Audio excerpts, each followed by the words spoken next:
नमस्कार, मैं हूं देवन सैनी और आज की इस वीडियो में आपका स्वागत है। आज हम क्लास 12th की इंग्लिश की बुक फ्लेमिंगो का लेसन नंबर 4 जिसका नाम है द रेड ट्रिप की हिंदी समरी समझने वाले हैं। इस लेसन की राइटर हैं सेल्मा लेगेलॉफ, जो कि एक स्वीडिश राइटर हैं। इनकी स्टोरी कई भाषाओं में ट्रांसलेट भी की गई है। इनकी सभी स्टोरी की एक ही थीम होती है और वह यह है कि किसी भी व्यक्ति के अंदर समझ और प्रेम उसके अंदर की अच्छाई से जगाया जा सकता है। ये स्टोरी स्वीडन की खदानों के बीच स्थापित की गई है, जो लौह अयस्क से भरीपूर हैं, जो स्वीडन के हिस्ट्री में पाई जाती है। ये स्टोरी कुछ हद तक फेरी टेल्स यानी परियों की कहानी की तरह भी बताई गई है। तो चलिए समझते हैं इस लेसन की हिंदी समरी। एक समय की बात है, एक आदमी था जो कि गली मोहल्ले में घूम घूम कर तार से बने हुए चूहेदानी बेचा करता था। वह दुकानों से तार मांग कर लाता और स्वयं अपने हाथ से वह चूहेदानी बनाता था, परंतु उसके द्वारा बनी हुई चूहेदानी दिखने में अट्रैक्टिव नहीं थी, इसलिए उसके चूहेदानी ज़्यादा नहीं बिकती थी। इसलिए उसे भीख मांगकर और चोरी करके अपना गुजारा करना पड़ता था। उसकी स्थिति बहुत दयनीय थी, कपड़े फटे हुए थे और भूखा रहने के कारण उसकी आंखें और गाल जो थे अंदर धंस गए थे। उसका स्वयं का तो कोई घर था नहीं, इसलिए एक दिन में यहाँ वहाँ भटकता और रात में किसी और के यहाँ आसरा लेकर अपना गुजारा करता था। चूहेदानी के बेचते बेचते उसके मन में ये विचार आने लगा कि ये पूरी दुनिया एक चूहेदानी है। ये समुद्र और ये जमीन, ये शहर और गांव, ये सभी एक चूहेदानी है। चारा डालकर लोगों को फंसाने के अलावा इसका और कोई उद्देश्य नहीं है। और वह सोचने लगा कि ये दुनिया कभी उसके लिए दयालु नहीं रही। ऐसे ही उल्टे सीधे विचार उसके मन में आने लगे। एक शाम जब वह थका हुआ था, तब चलते चलते उसने सड़क के किनारे एक छोटी झोपड़ी देखी और उसने आश्रय के लिए पूछा। आमतौर पर उसे लोग मना कर देते थे, लेकिन इस बार वह बहुत भाग्यशाली था। घर के मालिक ने उस चूहेदानी बेचने वाले को यानी उस पैडलर को आसरा दे दिया, क्योंकि वह झोपड़ी का मालिक जो था वह भी अकेला रहता था। पहले वो रैम्सो आयरन वर्क्स में क्रॉफ्टर रह चुका है, किंतु अब वह बूढ़ा हो चुका है, इसलिए उसके पास एक गाय है। उसका दूध बेचकर वह अपना घर चलाता है। उसके परिवार में कोई नहीं था, अकेला था, इसलिए वह चाहता था कि उससे कोई बात करने वाला मिल जाए। इसलिए उस झोपड़ी के मालिक ने भी उस पैडलर को अपने घर में आमंत्रित कर लिया। उसने उस पैडलर को भोजन दिया और उसके साथ ताश भी खेले। झोपड़ी का मालिक इतना उदार था कि उसने उस पैडलर को अपने पैसे के बारे में भी बता दिया।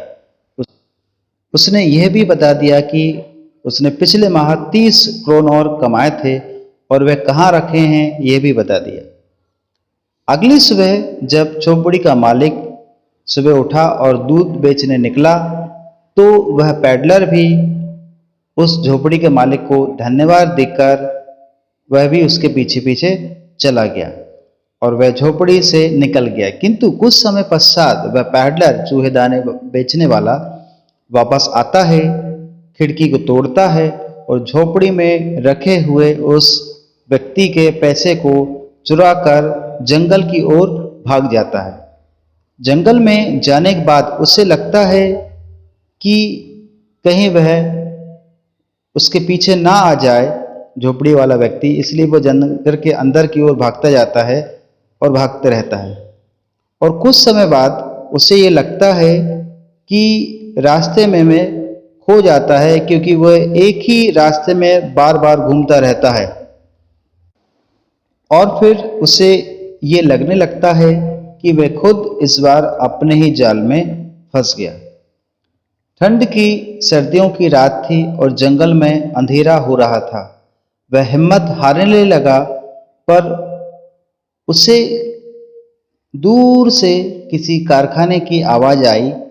उस पैडलर ने अपनी पूरी ताकत को इकट्ठा किया और उस कारखाने की आवाज तक पहुंचने का प्रयास किया और कुछ देर बाद वह वहां पहुंच जाता है और शोर इतना रहता है कि वह पैडलर कारखाने का गेट खोलता है और उसके अंदर चला जाता है और वहां पर काम करने वाले व्यक्ति को पता भी नहीं चलता, जो कि वहां का मास्टर स्मिथ होता है, उसे पता भी नहीं चलता है कि अंदर वो पैडलर आ गया है और उस पैडलर ने उस लोहार से वहां रहने की अनुमति मांगी। वह पैडलर कहता है कि मुझे एक रात यहाँ पर गुजारना है, उसके बाद फिर मैं चला जाऊंगा। तभी अचानक वहां पर मिल का मालिक आ जाता है और वह उस पैडलर को ध्यान से देखता है और वह उस पैडलर से कहता है कि तुम सेना के कप्तान निल्स ओलोफ तो नहीं हो? तुम कैसे हो? सेना से तुमने त्यागपत्र नहीं देना चाहिए था। और फिर कारखाने का मालिक कहता है कि तुम मेरे साथ मेरे घर चलो। किंतु वह पैडलर सोचता है और उसे ध्यान आता है कि उसके पास तो चोरी का पैसा रखा हुआ है, यदि किसी को पता चल गया तो वह अनर्थ हो जाएगा। इसलिए वह केवल उस कारखाने में सोना चाहता है और चुपचाप से निकल जाना चाहता था। किंतु मिल मालिक को ये लगता है कि पैडलर अपनी दयनीय अवस्था के कारण शर्मिंदा है और इसलिए वह मेरे साथ घर नहीं आना चाहता। इस पर कारखाने का मालिक कहता है, मेरी वाइफ की मृत्यु हो चुकी है, मेरे बेटे विदेश में हैं और एक बेटी के अतिरिक्त घर पर और कोई नहीं है। क्यों ना हम सब साथ मिलकर घर पर रहें और क्रिसमस का उत्सव एक साथ मनाएं। किंतु पुनः वह पैडलर मालिक से उसके घर आने के लिए मना कर देता है। इस पर कारखाने का मालिक वापस चला जाता है।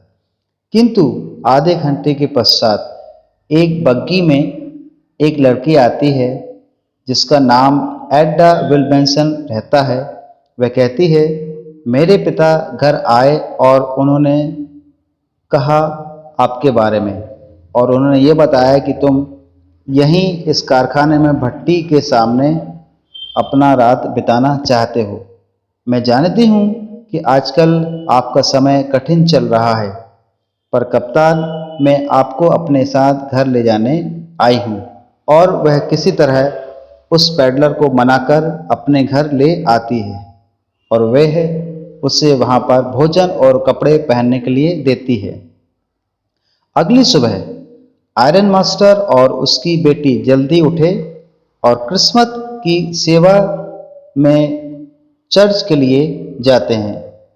वहाँ पर वह लड़की सिर झुकाए सिर लटकाए बैठे हुए रहती है, क्योंकि उसे पता चल गया था कि लोहे में काम करने वाला एक पुराने क्राफ्टर को एक आदमी ने लूट लिया है, जो कि चूहेदानी बेचता था। कारखाने के मालिक को डर था कहीं वह पैडलर ने अलमारी में से जो चांदी की चम्मचें रखी है कहीं उसे तो नहीं चुरा लिया। और वह शीघ्र ही घर पहुंचते हैं और नौकर से उस पैडलर के विषय में पूछते हैं। तो नौकर ने बताया कि वह अपने साथ कुछ भी लेकर नहीं गया, लेकिन क्रिसमस के गिफ्ट के रूप में उसने इस युवा लड़की के लिए एक पैकेट छोड़ गया है। जैसे ही उस लड़की ने वह पैकेट खोला, उस पैकेट से एक छोटी सी चूहेदानी निकली और 3 10-10 के क्रोनौर के साथ एक पत्र भी मिला, जिसमें लिखा था, चूंकि तुम पूरे दिन मेरे साथ अच्छा व्यवहार करती रही, जैसे मैं कोई कप्तान हूँ, मैं भी आपके साथ एक सच्चे कप्तान जैसा ही व्यवहार करना चाहता हूँ, क्योंकि मैं नहीं चाहता कि इस क्रिसमस पर आपको एक चोर के कारण शर्मिंदा होना पड़े, इसलिए मैं चाहता हूँ कि ये जो पैसे हैं उस बूढ़े व्यक्ति को लौटा दें जिसके यहाँ से मैंने चुराया था। और ये चूहेदानी क्रिसमस का उपहार है उस चूहे की तरफ से जो कि फंस गया था अगर उसे कप्तान के पद तक नहीं उठाया जाता। मित्रता और श्रेष्ठ आदर के साथ लिखित, कप्तान वॉन स्टेल। तो इस प्रकार ये इस लेसन की हिंदी समरी थी। यदि वीडियो पसंद आता है तो लाइक करें, शेयर करें, कमेंट करें और चैनल को सब्सक्राइब जरूर करें। Thank you.